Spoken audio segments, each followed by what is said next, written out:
Hi everyone, Engineer Pat 529 coming to you with yet another awesome product review. Today we're going to be reviewing and running the Norfolk & Western High Hood SD45 in the 1970s block loader scheme by Athearn, ready to roll. Before we go into the model itself and about the details and paint job, just want to give you a few stats and figures on the SD45.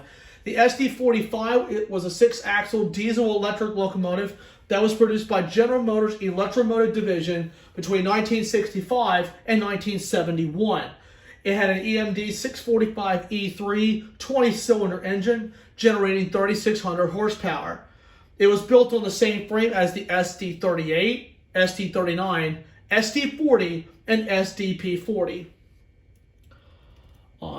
During the production of the SD45, 1,260 units were built for American railroads before the replacement SD45-2, which was introduced in 1972, along with the SD45T-2 right behind it. The SD45s were known as gas guzzlers because they consumed a lot of fuel. During its production, the SD45 had some mechanical issues during the time, and the 20-cylinder engine was prone to crankshaft failure in the engine block. Though it produced 600 more horsepower than the 16-cylinder 645E3 in the SD40 and 40-2s, some of the railroads did not think that the extra horsepower was really even worth it. There are some SD45s in existence, but there's not as many out there as you would think. Some of them were rebuilt with the 16-cylinder 645s for leasing companies. Montana Railway, as a matter of fact, still has some SD45s and SD45-2s that still retain their 20-cylinder prime movers. Wisconsin Central had a pretty large fleet of them before the CN takeover, and most of those had been scrapped. To go over some of the buyers of this unique locomotive, the ATSF, the Atchison, Topeka, and Santa Fe ordered 125 of these examples. Burlington Northern at 96 examples of this locomotive. Chicago and Northwestern ordered 61 of these examples. The Norfolk & Western, as we have here, ordered 115 of them. Penn Central ordered 5 SD45s, and so did the Reading Railroad Company of the 5 of those. And the Pennsylvania Railroad ordered 130 of these examples. Southern Railway ordered 70 of them, and the largest buyer was the Southern Pacific Railroad at 317 examples. Union Pacific ordered 50 of them. One of the ones that really stood out to me as I was going over this information was Atlantic Coastline bought 10 SD45s. And it's one of those things I just never thought about. Most everybody talks about the Norfolk & Western, the Southern, Santa Fe, and some of the other buyers of the SD45. And this locomotive wore a lot of paint schemes, and they all look good no matter how you look at them. Now, I know this seems a little bit different where I compare two different models of the same locomotive. Let me compare on how these were built back in the day. As you see, I have my Conrail SD45 by Spectrum, and of course the Norfolk & Western High Hood. All the examples were built with the EMD standard cab. Norfolk & Western and Southern ordered it with the high short cab. The high short cab actually protected the crew from a head-on collision. Norfolk & Western ran their locomotives long hood forward in a lot of cases, as well as the Southern, and most everybody else went with the regular standard EMD cab. And this is what both of them would look like out of the plant in LaGrange, Illinois. The SD45, in my opinion, was cool with the flared radiators on the back and just the sound of the running in notch 8 with a 20-cylinder engine. These babies, you could hear them from miles away. And let me tell you one thing, put 4 of them on a coal train or a hopper train, intermodal train, you can hear that sound for days. Now, there are some SD45s that are in existence today. Great Northern 400, which is known as the Hustle Muscle, was the first production SD45, which has been preserved by the Great Northern Railway Historical Society, based in Minnesota. had a replacement engine installed by BNSF 3 years ago. Erie Lackawanna number 3607 is preserved in St. Louis. Norfolk and Western 1776, the same class as this locomotive, is actually preserved at the Virginia Museum of Transportation in Roanoke. Northern Pacific 3617 is preserved in Lake Superior Railroad Museum, and that engine is running. Seaboard Coastline 2024 is preserved at the Southern Appalachian Railroad Museum. Southern Pacific 7457 is on static display in Utah's State Railroad Museum. Wisconsin Central 7525 is preserved at the Illinois Railroad Museum. And Kansas City Southern number 1200 is actually on display in Mexico. So there are a few SD45s still out there, but it's not as many as some people would think. So the SD45 is a pretty popular locomotive that rail fans and old-time railroaders talk about, as well as the SD40-2 and many other EMD favorites. Okay, before we go into the review of the model, I would like to give you the building information on the NAW 1792. It was built by EMD in December of 1969. That was during the late Pevlar Blue era before it transitioned to the block scheme as we have here. The block scheme was the 1970 to 1980 era under the direction of John Fishwick, who happened to be a Roanoke man. He was the CEO of Norfolk and Western between 1970 and 1980. In 1980, it was Robert Plater, who kept the same colors but spelled out Norfolk and Western on the side.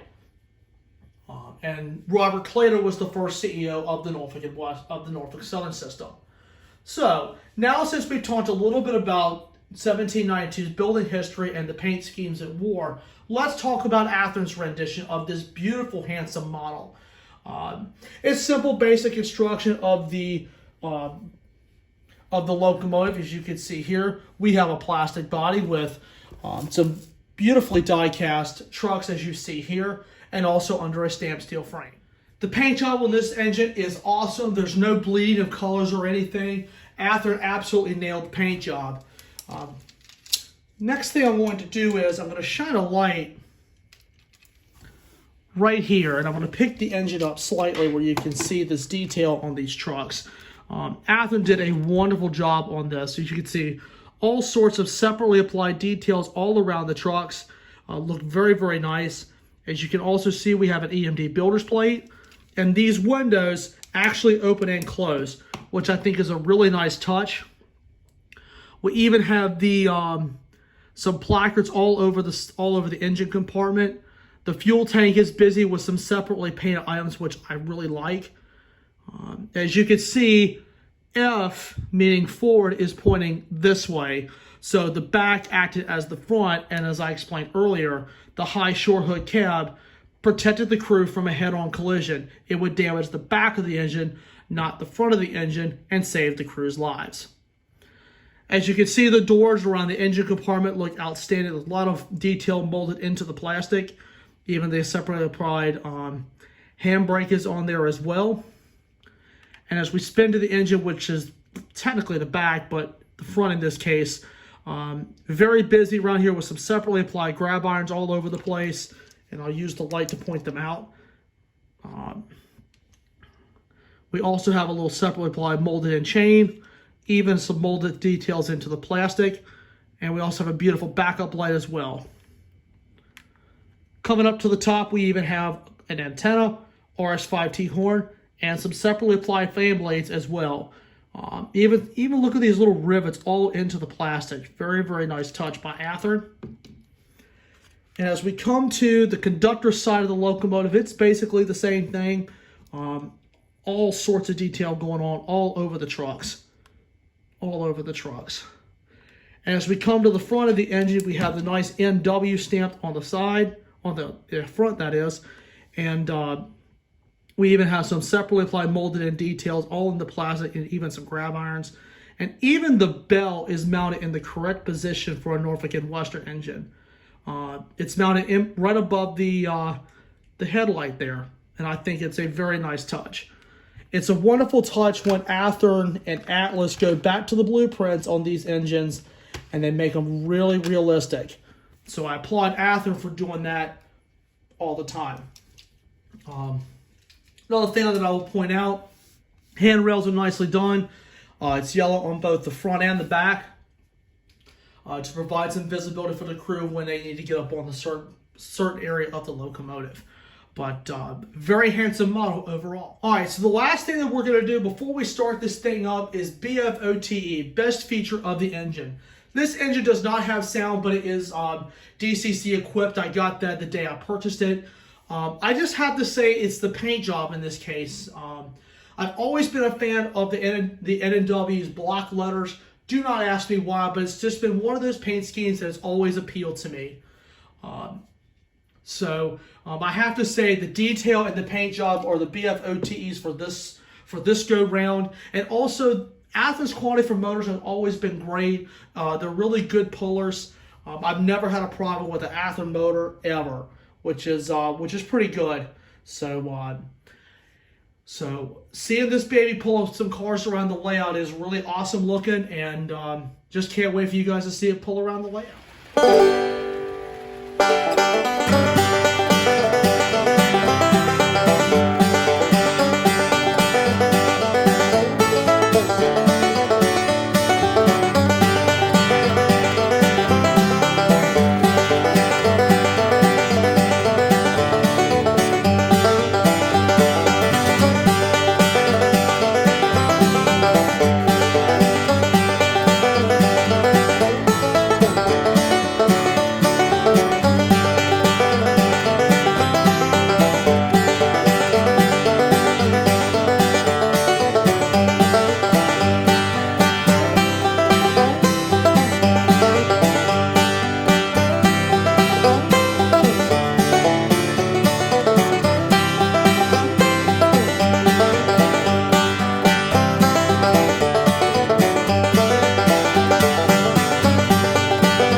Well, guys, that pretty much wraps up for this review. I hope you guys enjoyed watching the SD45 run around my layout, as well as learning some history about it.